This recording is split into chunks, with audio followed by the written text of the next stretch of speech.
రాజధాని capital city 44వ authority meeting CRD జరిగింది. దాంట్లో జూన్ 7, జూన్ 10 లేఅవుట్ రోడ్స్కి సంబంధించి 2723 కోట్లతో యాక్చువల్గా ఈరోజు అథారిటీ యాక్సెప్ట్ చేసింది. సో మొత్తం ఇంతవరకు 47,288 కోట్లు, 47,288 కోట్ల రూపాయలకి ఈ అథారిటీ ఇంతవరకు యాక్చువల్గా రోడ్లు కావచ్చు, డ్రైన్స్ కావచ్చు, డ్రింకింగ్ వాటర్ కావచ్చు, సివరేజ్ యూజ్డ్ వాటర్ కావచ్చు, ఎలక్ట్రిసిటీ అండర్గ్రౌండ్ లైన్స్ కావచ్చు, లేదా అధికారులకు 3,600 బిల్డింగ్స్ కావచ్చు, లేదా 5 ఐకానిక్ టవర్స్ కావచ్చు, 250 మీటర్లు ఎత్తుండే అసెంబ్లీ భవనం కావచ్చు, లేదా హైకోర్టు భవనం కావచ్చు, ఇవన్నీ కూడా వీటన్నిటికి సంబంధించి ఇంతవరకు 47,288 కోట్లకి ఈరోజు యాక్చువల్గా యాక్సెప్ట్ చేయడం జరిగింది. మిగిలినవి కూడా ఈ నెలాఖరా కొన్ని నెక్స్ట్ మంత్లో బ్యాలెన్స్ కంప్లీట్ చేసి వర్క్స్ అన్నీ యాక్చువల్గా టేకప్ చేయడం జరుగుతుంది. టెండర్లు కూడా 1 by 1 నెక్స్ట్ మంత్ 15వ తేదీ లోపల అన్నిటికి సంబంధించి టెండర్లు కూడా పిలిచే విధంగా ప్లాన్ చేయడం జరిగింది. అదేవిధంగా ఈరోజు టిట్కో హౌసెస్ ఏదైతే 2014-19లో పేదలు నిరుపేదలకు ఒక మంచి ఇల్లు కట్టాలని ఆ రోజు ముఖ్యమంత్రి గారు చెప్పింది ఏంటంటే, ప్రతి మహిళ తన భర్తతో పిల్లలతో ఆనందంగా ఉండి ఇల్లు కట్టమని చెప్పారు నాకు. దానికి అనేక దేశ విదేశాల్లో కూడా స్టడీ చేసాం. మన రాష్ట్రం మన దేశంలోనే కాదు, ఇతర దేశాల్లో కూడా. అమరావతి రాజధానికై పోయినప్పుడు సింగపూర్ కావచ్చు, మలేషియా కావచ్చు, రష్యా కావచ్చు, చైనా కావచ్చు, ఇలా అనేక జపాన్ కావచ్చు, అనేక కంట్రీస్లో పేదలకు నిరుపేదలకు ఎలా నిర్మించారో అవన్నీ స్టడీ చేయటం, దాని మీద ఒక ప్రాజెక్ట్ తయారు చేసి ఆ రోజు ముఖ్యమంత్రి గారికి ఇవ్వటం, ముఖ్యమంత్రి గారు ఆలోచించకుండా కట్టండి అంటాం. వెంటనే కేంద్ర ప్రభుత్వాన్ని అప్రోచ్ అయ్యి కేంద్ర ప్రభుత్వం దగ్గర 7 లక్షల ఇల్లు శాంక్షన్ చేయించాం. 7 లక్షల ఇల్లు, 1, 2 కాదు, 7 లక్షల ఇల్లు శాంక్షన్ చేస్తే 7,01,481 ఇల్లు, 7,01,481 ఇల్లు శాంక్షన్ చేస్తే అందులో 5 లక్షల ఇల్లుకి అడ్మినిస్ట్రేటివ్ క్లియరెన్స్ ఇచ్చాం వెంటనే. దాంట్లో 4,54,760 ఇళ్ళు గ్రౌండ్ అయినాయి. వాటికి టెండర్లు పిలిచాం. 4,54,706 ఇళ్ళు. 2019కి 3,13,832 ఇళ్ళు, 3,13,832 ఇళ్ళు స్టార్ట్ అయిపోయినాయి అప్పటికే. మిగతా కూడా ఎందుకు స్టార్ట్ కాలేదంటే కొద్దిగా ల్యాండ్ డిస్ప్యూట్స్ ఉంటే ఆ డిస్ప్యూట్స్ క్లియర్ చేస్తున్నాం. అవి క్లియర్ అయితే ఈ 4,54,000 టెండర్ పిలిచినాయి, గ్రౌండ్ అయిపోయాయి. ఇందులో 3 రకాలుగా అనుకున్నాం. 300 చదరపు అడుగులు, 365, 430. మామూలుగా ఏంటంటే పేదలు నిరుపేదలకు 300 చదరపు అడుగులు కడతారు అప్పుడున్న సెంట్రల్ గవర్నమెంట్ నామ్స్. అయితే కొంతమంది వచ్చి రిక్వెస్ట్ చేశారు, సార్ మేము కొంత బ్యాంకులో కట్టుకోగలం, మాకు ఒక్కరో బెడ్రూమ్ పెద్దది ఉండే కట్టన్నారు. కొందరు వచ్చి డబుల్ బెడ్రూమ్ హౌసెస్ కట్టండి సార్, మీరు ఇచ్చే సబ్సిడీ కాకుండా మిగతాది మేము కట్టుకుంటాం అన్నారు. అంటే కేంద్ర ప్రభుత్వం 1.5 lakh ఇచ్చింది, రాష్ట్ర ప్రభుత్వం 1.5 lakh ఇస్తూ ప్రతి హౌస్కి 90,000 మళ్ళీ ఇన్ఫ్రాస్ట్రక్చర్కి ఇచ్చింది, 90,000 మళ్ళీ ఇన్ఫ్రాస్ట్రక్చర్కి ఇచ్చింది. అంటే 3,90,000 కేంద్ర ప్రభుత్వం రాష్ట్ర ప్రభుత్వం కలిసి ఇచ్చేటట్టుగా ఆ రోజు డిసైడ్ చేశాం. 3,90,000, అందులో 1,90,000 కేంద్ర ప్రభుత్వం, మిగిలింది రాష్ట్ర ప్రభుత్వం. అయితే దానిపైన ఎంత పడితే అంత వాళ్ళు కట్టుకునే విధంగా యాక్చువల్గా నిర్ణయించాం. ఆ రోజు ప్రకారం అయితే 300 చదరపు అడుగుల వాళ్ళకి 2,65,000 బ్యాంకులో ఇప్పించేటట్టుగా, 365 వాళ్ళకి 3,15,000, 430 చదరపు అడుగుల వాళ్ళకి 3,65,000 ఇప్పిస్తే నిదానంగా కట్టుకునేటట్టుగా చేసాం. కానీ గత ప్రభుత్వం వచ్చి ఈ మొత్తాన్ని గందరగోళం చేసింది.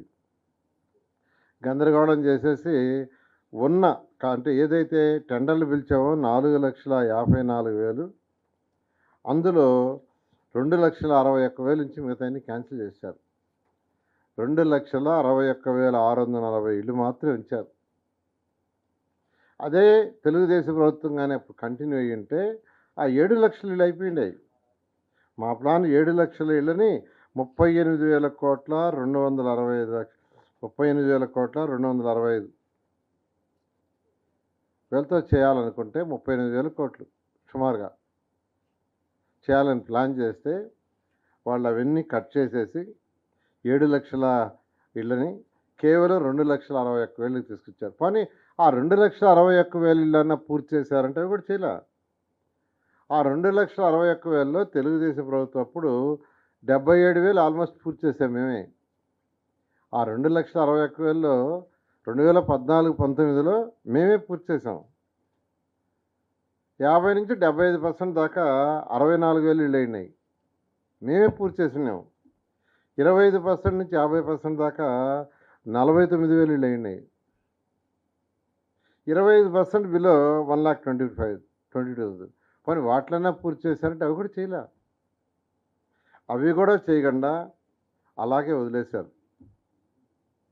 ఈరోజు ఈ ప్రాజెక్టు మొత్తం పూర్తి కావాలంటే టోటల్గా 7,500 కోట్లు కావాల్సి వస్తుంది.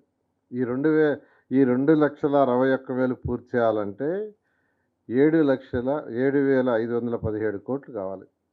7,517 కోట్లు అయితే ఈ 2,61,000 హౌసెస్ కంప్లీట్ అవుతాయి. ఈరోజు ముఖ్యమంత్రి గారి అధ్యక్షతన దీని మీద రివ్యూ జరిగింది. ముఖ్యమంత్రి గారు కొంత సజెషన్స్ ఇచ్చారు. అందులో ముఖ్యంగా ఏంటంటే ఎవరైతే బెనిఫిషరీస్ని ఐడెంటిఫై చేసి ఈ యొక్క 365 చదరపు అడుగులు కానీ 430 చదరపు అడుగులు ఈ రెండిటికి లోన్స్ రైజ్ చేశారు గత ప్రభుత్వం, వైసీపీ ప్రభుత్వం. లోన్స్ రైజ్ చేసి ఆ ఇళ్ళు కట్టకుండా, అంటే ఎవరి పేరుతో అయితే లోన్స్ రైజ్ చేశారో వాళ్ళ మీద ఇల్లు కట్టకుండా ఆ డబ్బులను డైవర్ట్ చేసేసి వాళ్ళ మీద ఇప్పుడు బ్యాంక్ వాళ్ళు ఇన్స్టాల్మెంట్ కట్టమంటున్నారు. ఇల్లు ఇవ్వలా, ఇల్లు కట్టలా, డబ్బులు రైజ్ చేశారు వాళ్ళ మీద, ఆ వేరే దానికి డైవర్ట్ చేశారు. వాళ్ళని వచ్చి బ్యాంక్ వాళ్ళు డబ్బులు కట్టమంటున్నారు, లేకుంటే ఎన్పిఏ చేస్తామంటున్నారు. ఇప్పుడు 102 కోట్లు కడితే 102 కోట్లు కడితే ఆ ఎన్పిఏ నుంచి బయటపడతాం. ఈరోజు ముఖ్యమంత్రి గారు ఆ 102 కోట్లు కట్టేదానికి యాక్చువల్గా పర్మిషన్ ఇచ్చారు. ఫైనాన్స్ వాళ్ళకి ఇన్స్ట్రక్షన్ ఇచ్చారు. ఫస్ట్ ఆ 102 కోట్లు కట్టేసి తర్వాత వర్క్ని టేకప్ చేయమన్నారు. వర్క్ కూడా టేకప్ చేసి జూన్ 12వ తేదీ లోపల మ్యాక్సిమం హౌసెస్ ఎన్ని కంప్లీట్ చేయగలిగారో అన్ని కంప్లీట్ చేయమని చెప్పడం జరిగింది. అది కూడా స్పెసిఫిక్గా 1,18,000 హౌసెస్ 1,18,000 హౌసెస్ రేపు జూన్ 12వ తేదీ లోపల కంప్లీట్ చేయమన్నారు. జూన్ 12 అంటే జూన్ 12కి 1 year అవుతుంది. ఈ లోపల 1,18,000 కంప్లీట్ చేసి ఇనాగరేషన్ చేయాలని ఈరోజు యాక్చువల్గా ముఖ్యమంత్రి గారు టిట్కో హౌసెస్ గురించి ఒక దిశానిర్దేశం ఇచ్చారు. ఆ డైరెక్షన్లో ఈ రాష్ట్రంలో ఏదైతే టిట్కో హౌసెస్ 2014-19లో 7 లక్షలు శాంక్షన్ చేసి 5 లక్షలకి యాక్చువల్గా అడ్మినిస్ట్రేటివ్ క్లియరెన్స్ ఇచ్చి 4,54,000 స్టార్ట్ చేసాం, ఆగిపోయినాయో వాటిని మళ్ళా స్టార్ట్ చేయమని ముఖ్యమంత్రి గారు ఇచ్చారు. వీటిని ఇమీడియట్గా టేకప్ చేస్తామని తెలియజేయడం జరిగింది. అయితే ఈరోజు ఒకటి చెప్తున్నాను, ముఖ్యమంత్రి గారు ఈ రాష్ట్రంలో ఉన్న 26 జిల్లాలని ఈక్వల్గా డెవలప్ చేయడానికి ప్రణాళికలు చేశారు. 26 జిల్లాలని, ఏ ఒక్క జిల్లానో కాదు. అమరావతి రాజధాని అనేది క్యాపిటల్ సిటీ. ఏ రాష్ట్రానికైనా ఏ దేశానికైనా క్యాపిటల్ కావాలి. ఏ రాష్ట్రానికైనా ఏ దేశానికైనా ఒక క్యాపిటల్ కావాలి. జపాన్ తీసుకుంటే టోక్యో, ఇట్లా మీరు ఎక్కడైనా తీసుకోండి, ఏ కంట్రీ అయినా తీసుకోండి ఒక క్యాపిటల్ ఉంటుంది. ఏ రాష్ట్రమైనా తీసుకోండి ఒక క్యాపిటల్ ఉంటుంది. ఎందుకంటే అక్కడ మినిస్టర్లు ఉండాలి, సెక్రటరీస్ ఉండాలి, సీఎం గారు ఉండాలి, కమిషనర్స్ ఉండాలి, వీళ్ళందరూ కూర్చోవాలి. అందుకని ఒక దగ్గర క్యాపిటల్ సిటీ పెట్టడం మస్ట్. అదేవిధంగా అమరావతి రాజధాని క్యాపిటల్ సిటీ పెట్టాలని నిర్ణయించాం ఈ రాష్ట్రానికి. ఇది కూడా ల్యాండ్ పుల్లింగ్ ద్వారా తీసుకున్న ల్యాండ్ ఇది. రైతులు కూడా భాగస్వాములు అయ్యారు. ఆ వచ్చే ల్యాండ్ని మానిటైజ్ చేయటం వల్ల వచ్చే డబ్బులతో ఇది కడతాం. రీపేమెంట్ ఈ యొక్క ఏదైతే ఈరోజు లోన్స్ తీసుకుంటున్నామో వరల్డ్ బ్యాంక్ లోన్ కానీ, ఏడీబీ లోన్ కానీ, మరి ఏ లోన్లు తీసుకున్నా అవన్నీ తిరిగి కట్టబడేది ఇక్కడ అమరావతి ల్యాండ్లో ఉన్న ల్యాండ్స్ ఏదైతే ఉన్నాయో వాటిని అమ్మటం ద్వారా వచ్చే ద్వారా కడతాం. ఈ యొక్క విలువ పెరిగిన తర్వాత వీటితో కడతాం. ప్రజల మీద భారం వేయటం లేదు. ముఖ్యమంత్రి గారు ఒకటి చెప్పారు, ప్రజల మీద ఒక్క పైసా భారం లేకుండా అమరావతి రాజధాని కట్టాలా మీరని. కొందరు రకరకాలుగా చెప్తున్నారు. ఈ రాష్ట్రంలోని 26 జిల్లాలను ఈక్వల్గా డెవలప్ చేయాలని ముఖ్యమంత్రి గారు 2014-19లోనే మీకు చెప్తున్నాను. మనకు రీఆర్గనైజేషన్ యాక్ట్లో కొన్ని వచ్చినాయి. ఇప్పుడు గిరిజన యూనివర్సిటీ వచ్చింది, అది విజయనగరంలో పెట్టాం. ఐఐఎం వచ్చింది, విశాఖపట్నంకి అలాట్ చేసాం. Indian institution of petroleum and energy వచ్చింది, విశాఖపట్నంకి ఇచ్చాం. Indian institution of foreign trade కాకినాడలో పెట్టాం. నిట్ వచ్చి నేషనల్ ఇన్స్టిట్యూషన్ ఆఫ్ టెక్నాలజీ తాడేపల్లిగూడెంలో పెట్టాం. ఎయిమ్స్ మంగళగిరిలో పెట్టాం. నేషనల్ ఇన్స్టిట్యూట్ ఆఫ్ డిజైన్ విజయవాడలో పెట్టాం. ఐఐటి తిరుపతిలో పెట్టాం. Indian institution of science and education research తిరుపతిలో పెట్టాం. Indian institution of information technology design and manufacturing కర్నూలులో పెట్టాం. సెంట్రల్ యూనివర్సిటీని అనంతపురంలో పెట్టాం. ఇలా ప్రతి జిల్లాలో పెట్టడం జరిగింది. అదేవిధంగా మీరు తీసుకుంటే డెవలప్మెంట్ తీసుకుంటే టీసీఎస్, గూగుల్ వంటి ఐఐటి సంస్థల్ని వైజాగ్, లూలు గ్రూప్ని విశాఖపట్నం మేము తీసుకొస్తే 2014-19 వాళ్ళు తరివేశారు.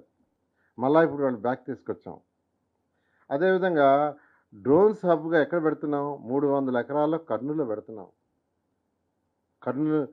అదేవిధంగా మ్యానుఫ్యాక్చరింగ్ ఇండస్ట్రీస్ మేజర్ రాయలసీమ జిల్లాలు అనుకున్నాం. అదేవిధంగా పోర్ట్స్, ఎక్కడైతే పోర్ట్స్కి పాసిబిలిటీ ఉంటే ఆ పోర్ట్స్ అన్నీ డెవలప్ చేయదలుచుకున్నాం. ఎందుకంటే పోర్ట్ డెవలప్ చేస్తే పక్కనే శాటిలైట్ సిటీ వస్తుంది. ముఖ్యమంత్రి గారు చాలా క్లియర్గా చెప్పారు, ఎక్కడైతే పోర్ట్స్ వస్తాయో పోర్ట్స్ దగ్గరే ఒక శాటిలైట్ సిటీని అమరావతి మోడల్లో ల్యాండ్ పుల్లింగ్ ద్వారా తీసుకొని డెవలప్ చేయండి. సెల్ఫ్ సస్టైన్ ల్యాండ్ పుల్లింగ్లో ల్యాండ్ తీసుకోండి. ల్యాండ్ పుల్లింగ్లో రైతుల దగ్గర తీసుకుంటే వాళ్ళ ల్యాండ్ విలువ పెరుగుతుంది, వాళ్ళు బెనిఫిట్ అవుతారు, మీకు కొంత ల్యాండ్ మిగులుతుంది. ఆ ల్యాండ్తో అక్కడ ఒక సిటీని కట్టండి, అక్కడ ఒక టౌన్షిప్ డెవలప్ అవుతుంది. ఈ విధంగా ముఖ్యమంత్రి గారు ఎంతో ప్లాన్డ్గా ఈరోజు అమరావతి రాజధానే కాదు, ఈ రాష్ట్రంలో ఉన్న 26 జిల్లాలని సమంగా చూస్తూ అన్నిటిని డెవలప్ చేస్తున్నారు. అయితే వైసీపీ నాయకులు ఏం మాట్లాడుతున్నారో వాళ్ళకి తెలీదు. వాళ్ళ ఒక పత్రిక ఉంది, చెత్త పత్రిక. ఏం చేస్తుందో తెలీదు, ఏ స్టేట్మెంట్ ఇస్తుందో తెలీదు. ఏ రోజుకి ఆ రోజు అంటే అమరావతి రాజధాని 6 నెలల్లో ఇంత చేస్తామని ఎవరు ఊహించలా, ఎవరు కూడా ఎక్స్పెక్ట్ చేయలే. 6 నెలల్లో నేను ముందే చెప్పా, డిసెంబర్ ఎండింగ్కి మేజర్ టెండర్స్ అయిపోతాయి. కొన్ని బిల్డింగ్స్కి జనవరి ఎండింగ్ కంప్లీట్ చేస్తాం, జనవరిలో స్టార్ట్ చేస్తాను మాట చెప్పిన ప్రకారమే ఈరోజు చేస్తున్నాం. వాళ్ళు ఎక్స్పెక్ట్ చేయలే, వైసీపీ నాయకులు ఎవరు ఎక్స్పెక్ట్ చేయలే. వీళ్ళు చెప్పినట్టు చేస్తున్నారని, దీనికి ఒక అవాండా చేయాలని అన్నీ ఇక్కడే కడుతున్నారు, అంతా ఇక్కడే ఖర్చు పెడుతున్నారు. ఇది సెల్ఫ్ సఫిషియెంట్ అండి. దీని మీద తీసుకునే ఏ లోనైనా ఇక్కడ నుంచి వచ్చే ఇన్కంతోనే రీపే చేస్తాం. అలాంటి సిస్టమ్నే ముఖ్యమంత్రి గారు 26 జిల్లాల్లో ఎక్కడ పెద్ద ఇండస్ట్రీ వచ్చినా అక్కడ ఒక శాటిలైట్ టౌన్ డెవలప్ చేయమన్నారు. ల్యాండ్ పుల్లింగ్లో ల్యాండ్ తీసుకొని, అది కూడా అమరావతి మోడల్ లాగానే చేయమన్నారు. ల్యాండ్ అక్విజిషన్ కూడా కాదు, అమరావతి మోడల్ లాగా ల్యాండ్ పుల్లింగ్లో ల్యాండ్ తీసుకొని శాటిలైట్ టౌన్ డెవలప్ చేయండి. ల్యాండ్ ఇచ్చిన రైతులు బెనిఫిట్ అవుతారు, శాటిలైట్ టౌన్స్ డెవలప్ అవుతాయి. ఇలాంటి ఒక విజన్ ఉన్న నాయకుడు చంద్రబాబు నాయుడు గారు. గత ప్రభుత్వంలో ముఖ్యమంత్రి గారికి ఆ విజన్ అనేది లేదు, ఆలోచనే లేదు. అలాంటివి చేస్తుంటే అబండాలేస్తున్నారు. వీళ్ళు ఎన్ని అబండాలేసినా, ఎన్ని చేసినా అనుకున్న ప్రకారం అమరావతి రాజధాని 3 సంవత్సరాల్లో కంప్లీట్ చేస్తాం. ఏదైతే ప్రతిష్టాత్మకంగా పేదలు, నిరుపేదల కోసం ప్రతి మహిళ తన భర్తతో, పిల్లలతో ఆనందంగా ఉండేలా కట్టమని ముఖ్యమంత్రి గారు చెప్పారో, అలాంటి టిట్కో ఇళ్ళని గత ప్రభుత్వం ఏదైతే ఆపేసిందో దాన్ని మళ్ళా స్టార్ట్ చేస్తున్నా, ఖచ్చితంగా కంప్లీట్ చేస్తాం. అంటే ఇవన్నీ యాక్చువల్‌గా అంటానండి, ఆ మొదటి నుంచి వరల్డ్ బ్యాంక్ వాళ్ళందరికీ లోన్‌లు ఇవ్వద్దని రాసింది గత వైసీపీ ప్రభుత్వం. ఎవరు ఉంది, ఇట్ ఈస్ ఓపెన్. వాళ్ళే రాశారు, వాళ్ళే ఆపారు. కేంద్ర ప్రభుత్వానికి కూడా లేఖలు రాశారు. ఎన్ని లేఖలు రాసినా ఇక్కడ మొన్నొచ్చిన ఫ్లడ్ ఏదైతే ఈ యొక్క బుడమేరు అంత ఫ్లడ్ వచ్చి 11.43 లక్షల క్యూసెక్‌ల వాటర్ వచ్చినా అమరావతి క్యాపిటల్ సిటీలో ఏమీ కాలేదు. ఏమీ కాదు. అదేవిధంగా యాక్చువల్‌గా బండ్ రోడ్ కూడా యాక్చువల్‌గా డిజైన్ చేస్తున్నాం. 15 లక్షల క్యూసెక్కులు దాటినా ఇబ్బంది లేకుండా అమరావతి రాజధాని డిజైన్ చేస్తున్నాం. ఓకే. Thank you.